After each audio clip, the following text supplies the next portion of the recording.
Hey man, this is supposed to be a big, joyful moment. This is supposed to be this big announcement. I've been planning this video all day in my head. The BOF rifle is ready. It's done. Alright, so for those of you who don't know, the BOF rifle is the base of fire rifle.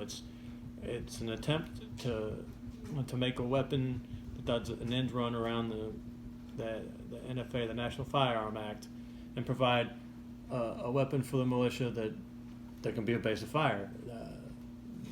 It can fulfill two roles.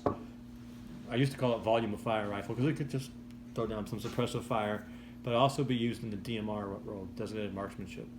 And that's why I changed the name to base of fire. The idea, again, just real quick if you haven't seen it before, and we've been working on this project for like a year and a half. The idea was we got a Fostech binary trigger, thank you Matt, and we wanted to combine it with a heatsink barrel nut, we'll talk about that in a minute, and a long heavy barrel. If you're not familiar with the binary trigger, the Fostech binary trigger, it fires on the pull like a regular trigger and a release, and it's legal. The ATF has said that they're legal, and the little bit I've played with it, I was not a machine gunner or even a saw gunner in the Corps. I fired the saw, I fired the 240 Golf, and the Modus, and I fired the 240 Golf a fair amount for bizarre reasons I won't tell you. It's not normal for a tow gunner to get much trigger time on a 240, but I did. This binary trigger's really similar. I'm trying to figure out the difference, because two trigger pulls is 4 rounds, and it sounds just like full auto, and actually in a way it might even be better because it's a little bit more controlled and a little bit slower rate of fire, but it's still a substantial volume of fire downrange. So that's the idea, and then of course, since you've got an AR-15 with a heavy long barrel, this makes sense that it's going to be a DMR too. So the idea is, that's the idea, and the idea is to have like a fire team, what we call a fire team in the Marine Corps, 4 men, and one of the men in the fire team would have this rifle. Not everyone would have it, but one of them would, and you could do a little bit of fire maneuver, if it ever came down to that, family freedoms. So that's the idea. Been working on it for a long time. So, like I said, Matt, I put it back together a little bit. So Matt, a Viking, gave us that binary trigger, which was very kind of him. He heard a message from Pastor Fox, actually, and decided to give it to us. Dean, if you spend any time with the channel at all, you know Dean. Dean sent us this really nice Magpul bipod that I am really excited about. Possibly even as much as the trigger. It has, did I call it pan and cant, I think? Well, now that I'm on camera, I'm not going to be able to do it.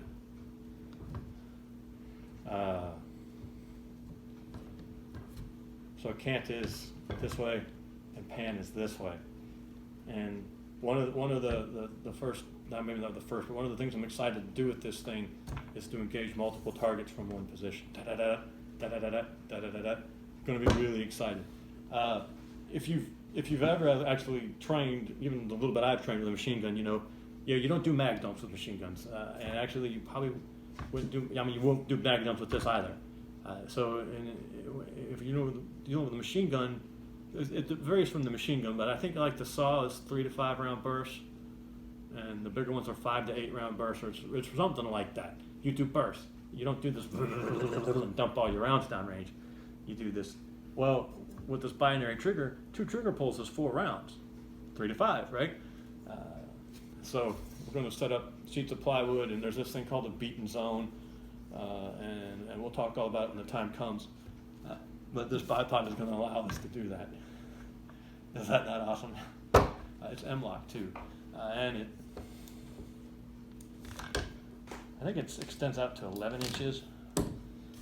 Really excited about this bipod, combination of bipod trigger. So the barrel is, and I've showed you guys the barrel before, it's a 24-inch Bear Creek Arsenal. It's a 1 7 twist, and it's 5.56. For this, I didn't want a 223 Wild barrel for this application, because it's a narrower chamber to give improved accuracy. but that means it doesn't go as long without fouling up and maybe starting to jam. So we definitely wanted the 5.56 chamber for this because it's a military chamber and it's just reamed out more. There's more slop in there. It does affect accuracy to a little bit or a lot. I don't know. It affects accuracy, but it also adds to reliability. Then we have Ponder on it. Really good, really good channel. A lot of good information on Ponder on it. He sent us the upper and the handguard, and here was my first great disappointment. I had this really cool heat sink barrel nut. Well, that goes with the, I found out, I did not know, everything's Ponder on it sent us the gas tube too. Free float handguards all have their own proprietary barrel nut. I did not know this, I'm sure you guys did. Everything's a learning process for me. I can't learn anything the easy way. So I couldn't use my heatsink barrel nut unless I wanted to go buy the $180 handguard it comes with and not have to get a whole new barrel nut because they don't sell them separate, but somehow they sold me one separate. I don't know, I don't get it. So I couldn't use my barrel nut. If it hadn't been for that stupid barrel nut, this project could have been put together 6 months ago. And I ended up not being able to use it in the end anyway.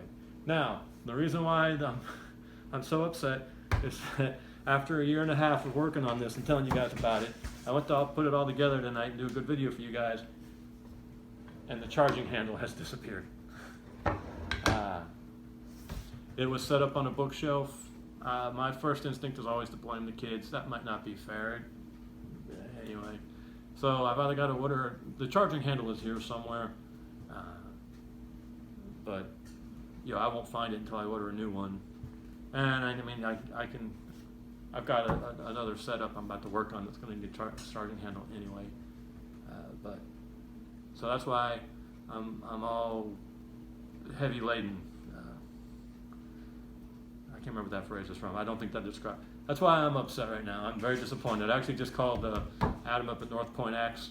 He kind of absorbs my frustration sometimes, and I was venting to him. But we'll find it. And so right now, I'm sorry. So right now we've got this little red dot that Practitioner Bones lent us that we'll start the testing with. Thanks to the Patreon guys. So this blower was me. I bought this blower myself.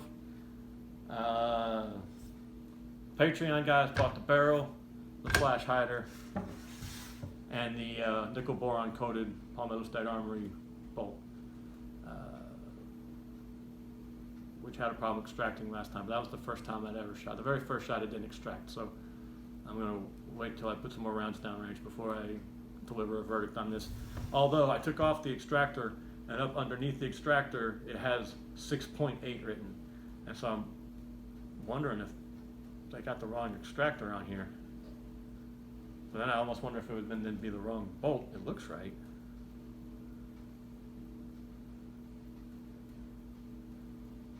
Yeah, hold on a minute.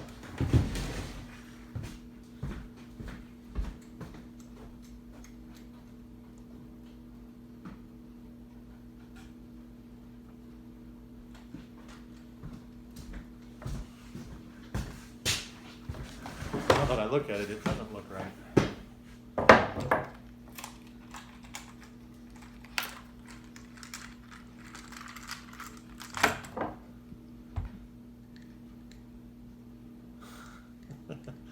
Sons of bitches. It's not the right damn bolt.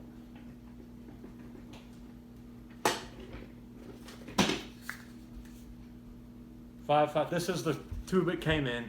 It says 5.56. That is not a 5.56 bolt. I can't believe it, man. The interesting thing is that it did, when I tried it the one time, it did chamber around. It chambered and shot once, but if that was it, it didn't extract. I cannot believe that after all this time.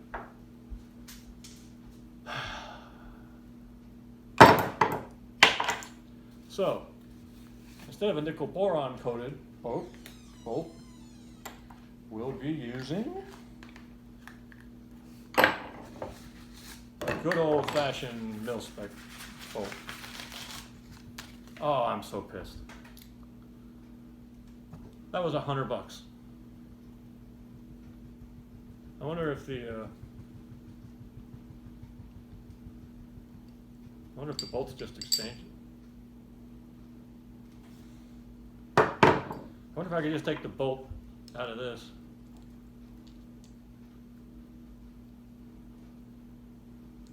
I'm sorry I'm doing all this on camera, man. I just figured all this out right now.